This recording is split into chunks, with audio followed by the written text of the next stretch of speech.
What up, fam? Cruising on a Monday afternoon after a hard day of work. I hope y'all are doing okay, given the times. Been really trying to absorb everything that's been going on recently with this political unrest and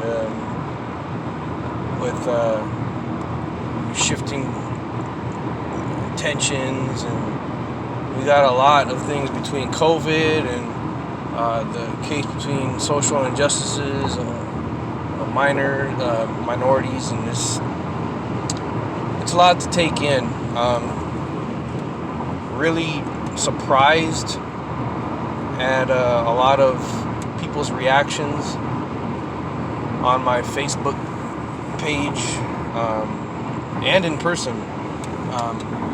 It's never smart to speak off the cuff. A lot of times when we do that, we tend to be very emotional, and I speak from experience. It's always better to take a step back in the process and to really analyze whenever you're going through hardship, or whenever you feel that something has happened bad to you and you feel like you deserve retribution or justice. It's always good to take a step back and analyze the cause. Many times when we act based off emotion, it's not the wisest decision-making process our brains go through. I've seen this in person. I've seen it, all over the news. At my job that I work at, we have this thing called root cause analysis, and I'm gonna keep it short because I'm not a political ranter or anything like that. Time is valuable, but a root cause analysis is completely unemotional. It's impartial. It's data driven, and one thing you can't argue with the root cause analysis is data. Statistics. Stats are not biased. They are not politically driven. They are merely numbers that give us information about a certain thing or person. And in a root cause analysis, you want to identify the problem of what went wrong and think of solutions on implementing and supervising those solutions to make long-lasting effects. And this is at the business level, this is at a societal level, a governmental level, even a familial level. The smallest unit of government is the family, and this works at the family level. I want to be the first to say that what happened to Mr. George Floyd is a tragedy, and that should not have happened. The officer responsible, who shall remain unnamed because I don't believe in giving agency to people who do stuff like that, deserves the full extent of the law. And the officers that assisted in Floyd's death are complicit, and they deserve to be held accountable as well, which I think they will be. But what I'm seeing is a gross overreaction to a symptom of a bigger cause. What I mean by that is blacks and Hispanics alike, I'm hearing, are both blaming police in general for a lot of their issues, to include what they like to term, it's called systemic racism. Now, I'm not a history major, but I do love history, and we fought a civil war to end systemic racism. We haven't had Jim Crow laws since the 60s, I believe. Fact check me on that.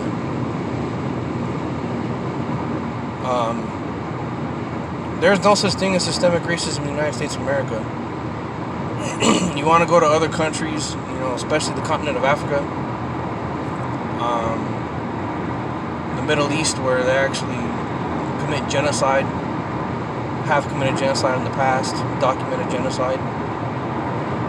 Even parts of Asia, there is systemic racism. The United States of America does not participate in systemic racism, bottom line. It has not in a very long time. Now, there is a difference between saying systemic racism and individual racists. You can say that. But again, we're missing the bigger picture here. You take a step back and you analyze, well, what happened with Mr. Floyd? What was the cause of that? See, I don't think that police brutality is the main cause for black male or black female deaths in America. I think it's a symptom, but I believe the main cause, one of the main causes of you seeing black deaths, social injustices, Hispanic deaths in our communities, has to do with a lack of responsibility, personal accountability, and a lack of moral fiber. And it's a conversation that not a lot of people want to have. I've tried conversing with many people on Facebook about it, and they bring it full circle to police brutality. If you look at the stats, you'll see that, I mean, this was last year. We can't go based off this year because the stats aren't conclusive. Last year, there was about 1,000 deaths by police in the country. Most of those, or 50%, were Caucasian. About 30% were black, and about 17-20 were Hispanic. Again, what I told you before, the stats aren't racist. Stats aren't biased. Stats aren't political. Stats are stats. It is what it is. If you look to this year, the trend is probably going to continue the same. And, I mean, it is what it is. You know? You can try to say that police brutality is rampant among the United States, but that's just not the case. Not the case. The stats are not there to back that up. Now, I believe in the term Black Lives Matter. I believe it's a term that everyone can get around, can get behind and push to understand that better. That's fine. But this thing called Black Lives Matter, the movement, it's totally unsupportable. Nobody should be supporting that. And let me tell you why. I remember back when the Black Lives Matter movement first started with the death of Trayvon Martin. That was an unfortunate event that I believe could have been prevented, but it wasn't something that was racially driven. It wasn't something that even law enforcement was involved with.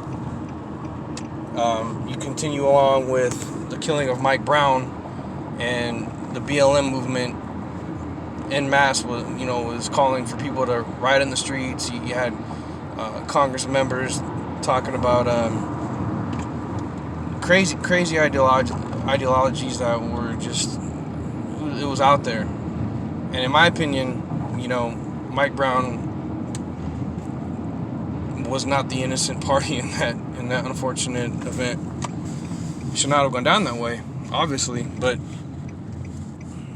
we had to stop and think. Again, personal accountability, personal responsibility. If he had not been punching that cop repeatedly in the face, trying to take his gun, he probably wouldn't have been shot. So I want to go back to the BLM movement. I don't believe that the funders of that movement really believe that Black Lives Matter. And when I say that with all sincerity, because you see, they only protest about Black Lives Matter whenever it conveniences them.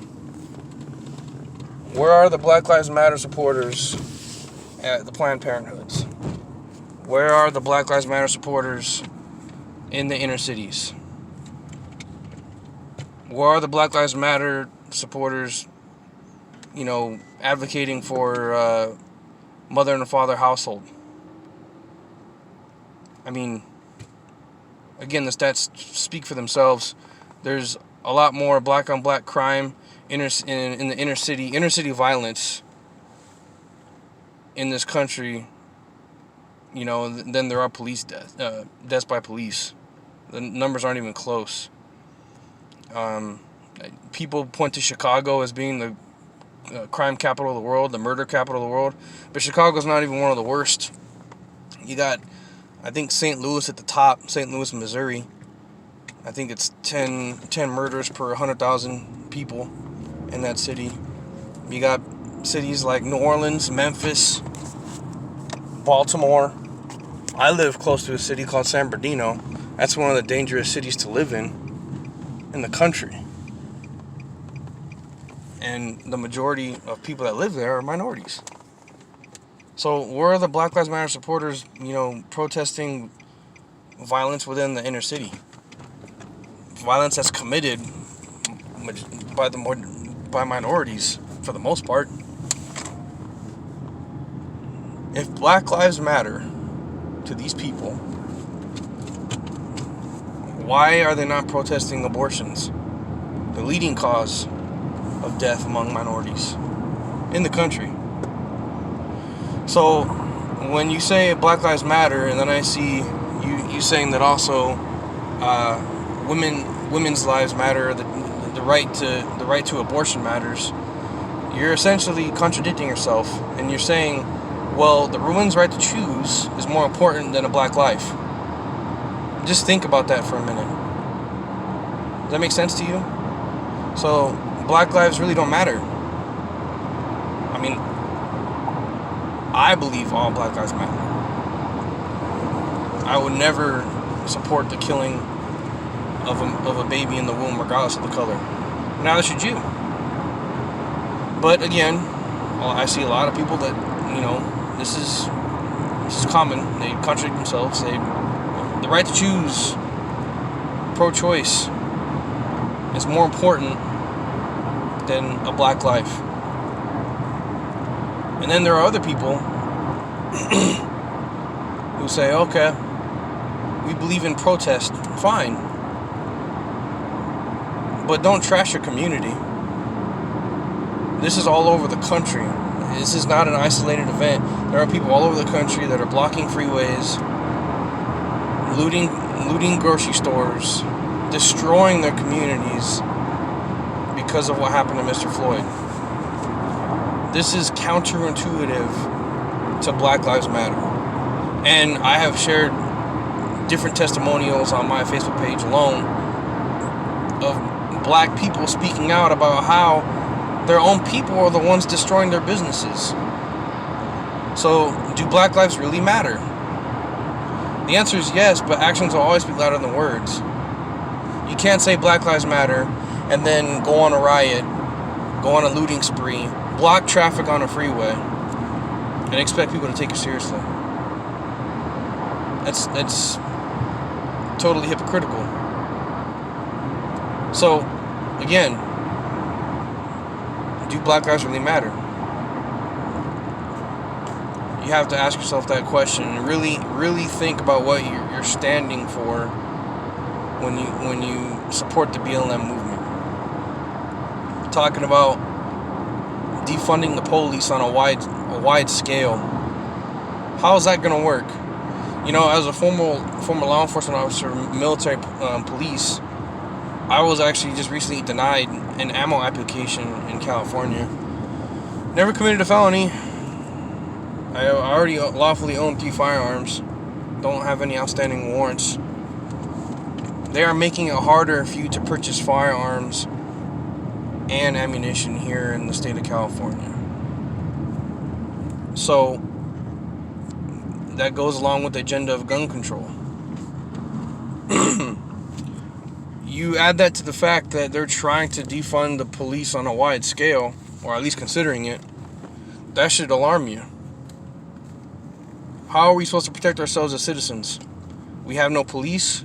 We have no weapons. So when the criminals come knocking on your door, what are you going to do? Nothing you can do. If you're really good at fist fighting, then I mean, you stand a fool's chance. But again, if they have a firearm, it's over. If you have a family, and obviously it should be the last resort, but that's not a good scenario that plays out at all in my head when you have no police to call on, you have no firearm to defend yourself or your family. Think about that. So the fact that BLM supports that as well, essentially they're calling for the disarmament of the people as a whole. No police, no weapons at all, total government reliability. And what does that sound like to you? Does that sound like a future that you want? Not to me. That's not the future that I want. So all in with this, I've been going on for a few minutes now. I apologize, but if you really look at the main causes of why minorities are dying, are being killed here every day, lack of personal responsibility, lack of accountability, a lack of moral fiber. And that's a hard pill to swallow because it's always easy to point the finger at someone else and say, you know what, they're wrong, not me. It's the police. I mean, I've had negative encounters with cops. I've been on both sides of that door of that traffic stop. It's not pleasant. But I'm still alive. The majority of us still are. Don't let the media tell you otherwise. Police are here to help us. And a single isolated incident that happened with George Floyd does not dictate that we need to make extreme measures like defund the police. That's just not the right way to go. I believe that if we all took a look in the mirror, asked ourselves, how are we living today? And we took steps to correct ourselves, we'd have a lot less death in this country. That's just my opinion.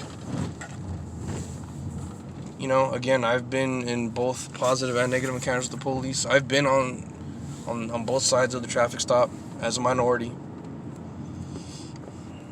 And that's personal experience. Again, it's a conversation not a lot of people want to have because it's very easy to blame someone else for your situation or for someone else's situation and just say arbitrarily, oh, it's police in general, it's systemic racism. When I believe, again, it's due to the fact that we don't hold each other accountable anymore. We're being raised in single family households. We're aborting children left and right. That's the real reason why we're deteriorating as a society, I believe. A real quick story about myself, and I'll wrap this up. I grew up in a single family household, Hispanic. I had no father. I grew up poor, and for a long time, I harbored some resentment about that, and I blamed certain people that weren't to blame. I could have made two choices. I could have turned to a life of crime to get what I wanted, and probably ended up on the wrong side of bars, or dead. Or I could rise above my circumstance, use the lessons that my mom gave me, and win. And that's where I'm at today. It's a personal choice that you make every single day. Hopefully you learn that lesson sooner rather than later. But you have choices to make in life. You can blame others and have a victim mentality. Or you can man up, woman up, rise above your circumstances, and win. There's a a man by the name of David Goggins. If you haven't heard about him, look him up. Colored man, raised in KKK headquarters on the East Coast. He had every reason to give up. Every reason to turn to crime to get what he wanted. Every reason to blame other people for his situation. But he didn't, and he's a winner. So, again, I beg of you, before you go making accusations, before you decide that, it's police in general, it's white people's fault, systemic racism, all this outlandish bullcrap, take a look in the mirror, hold yourself accountable, hold other people accountable, and restore the moral fiber, moral character in yourself. This is what a godless society looks like. This is what we're headed towards. And this is something that I don't want. It's changeable. We can change it. We can fix it. But it takes people being men and women, taking accountability, responsibility for their actions. And I believe law enforcement will do the same. Police reforms should come. Obviously, there's stuff that's outdated, and they will be remedied. But you're not going to see a large change with black deaths, Hispanic deaths in the communities. Because, again, that's just a symptom. It's not the main cause. Police brutality is a symptom. It's not the main cause of deaths that we're facing here. And I urge you, I beg you to really do some soul searching, some self-examination. Let's make the change, guys. Stay blessed.